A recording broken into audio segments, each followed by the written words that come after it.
Thank you, Chairman, sir, for giving me an opportunity to speak on such an important issue.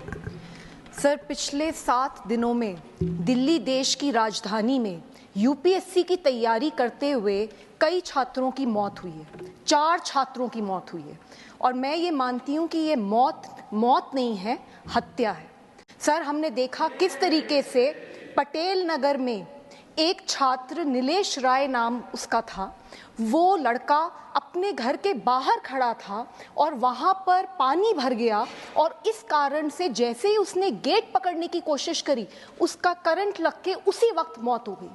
2 दिन पहले राजेंद्र नगर में बुरी तरीके से 3 बच्चे डूब के मर गए। वो सिर्फ अपनी लाइब्रेरी में, अपने कोचिंग सेंटर की लाइब्रेरी के बेसमेंट में बैठे थे, पढ़ाई करने की कोशिश कर रहे थे, सामने पानी भरा और वो पानी उनके कमरे के अंदर आ गया, बेसमेंट में आ गया और 2 मिनट में तीनों के तीनों डूब के मर गए। सर, मैं कल वहां गई थी और मैंने उन परिवारों से मैं मिली, उन 2 लड़कियों के परिवारों से मिली जिनकी जान गई है। उनमें से एक लड़की सर श्रेया थी, 25 साल की थी, अंबेडकर नगर से सर यहाँ दिल्ली आई थी पढ़ने के लिए। उसके पिताजी किसान हैं, उन्होंने बहुत संघर्ष कर उसको दिल्ली भेजा था। उनका एक ही सपना था कि मेरी बेटी आईएएस अफसर बनेगी, मेरी बेटी इस देश का नाम रोशन करेगी। सर, हम देखते हैं कि किस तरीके से इस देश में ऐसी बहुत बेटियां हैं जिनको ये सहूलियत नहीं मिल पाती, जो अपने सपने नहीं पूरे कर पाती। ये किसान परिवार अपनी बेटी को इतनी दूर दिल्ली एक सपने के साथ भेजता है और वो सपना डूब गया। इसी तरीके से तान्या जो 21 साल की थी, नवीन भी जो केरला से था, तान्या सिकंदराबाद से थी।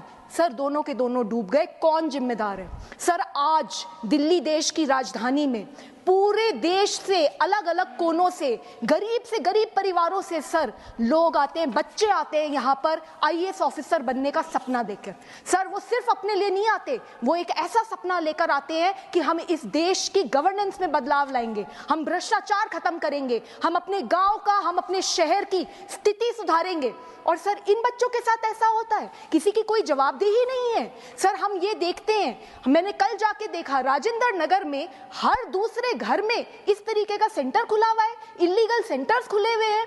तो इन इलीगल सेंटर्स को कैसे खोला जा रहा है? आप देखिए, अगर कोई भी अपना दिल्ली में कोई घर बनाता है, अगर घर में थोड़ा सा भी कंस्ट्रक्शन ज्यादा हो जाता है, तुरंत एमसीडी वाले आ जाते हैं, तुरंत वहां पे वो हल्ला करते हैं और इतना बड़ा इलीगल सेंटर पे सेंटर बने जा रहे हैं और किसी को पता ही नहीं चला। तो बहुत बड़े भ्रष्टाचार का मामला है जो आपके माध्यम से मैं यहाँ पे पेश करना चाहती हूँ। सर, हमें ये भी देखने को मिलता है कि थोड़ी सी बारिश होती नहीं और दिल्ली में कई इलाकों में ऐसा हाल हो जाता है कि नाव लेके निकलना पड़ जाए लोगों को। तो ड्रेनेज सिस्टम को कौन साफ करेगा? क्या दिल्ली सरकार और एमसीडी की कोई जिम्मेदारी नहीं है? सर, मैं ये आपके माध्यम से सर मैं 3 डिमांड रखना चाहती हूँ। सर, सबसे पहले ये जो एफआईआर हुई है, इस एफआईआर में उन कोचिंग के सेंटर के जो लोग हैं उनको पकड़ लिया है पुलिस ने। सर, लेकिन ये जो अधिकारी हैं और चुने हुए रिप्रेजेंटेटिव्स हैं, उनकी जिम्मेदारी कौन सेट करेगा? सर, आप देखिए, वहां पे मुझे बताया गया, बच्चों ने मुझे बताया कि किस तरीके से उन्होंने कंप्लेंट्स लिखी थी, पार्षद को लिखी थी, एमएलए को लिखी थी और कोई एक्शन नहीं हुआ।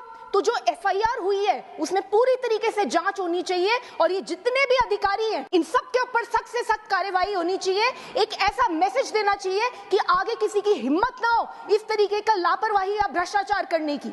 सर, दूसरी बात, सर, ऐसे मौकों पर कोई क्या ही मुआवजा देगा? एक परिवार जिसने अपनी बेटी खो दी, जिसने अपना बेटा खो दिया, सर, उसके लिए तो सब कुछ खत्म हो गया। मैं कुछ भी कह दूं, हम सब मिलके कुछ भी संवेदना प्रकट कर दें, हम उनका कोई भी खामियाजा नहीं कर सकते, हम उनकी संवेदना प्रकट ही नहीं कर सकते। सर, वो इतनी पीड़ा में है। लेकिन दिल्ली सरकार का फर्ज बनता है कि 1-1 करोड़ का कॉम्पनसेशन एक बच्चे को मिलना ही चाहिए।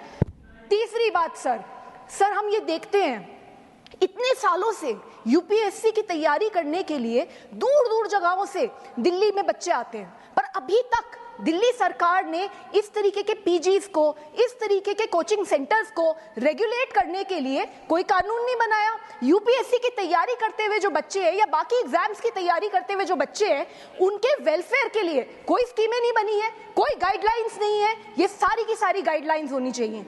सर, अंत में इतना कहना चाहूंगी, मैंने देखा है सर, दिल्ली में देखा है मैंने बहुत बार कि एक 100 मीटर की सड़क बनती है और उसके ऊपर 4 नेता आ जाते हैं, हमने बनाई, और उसके बाद प्रचार पे प्रचार होता है, हमने 100 मीटर की सड़क बना दीजिए, बहुत बड़ी सड़क बना दीजिए।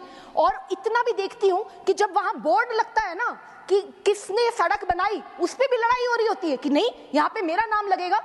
और जब उसी सड़क के ऊपर पानी भर जाता है लापरवाही के कारण से, भ्रष्टाचार के कारण से, तो सारे गायब हो जाते हैं, कोई दिख नहीं रहा। मैं कल वहां गई, मुझे बड़ी पीड़ा है इस बात की कि अभी तक दिल्ली सरकार का कोई भी मंत्री, दिल्ली सरकार का एमसीडी का कोई भी इलेक्टेड रिप्रेजेंटेटिव, कोई भी ऑफिसर इन परिवारों से नहीं मिला है। सर, आपसे यही रिक्वेस्ट है, sir please give justice sir.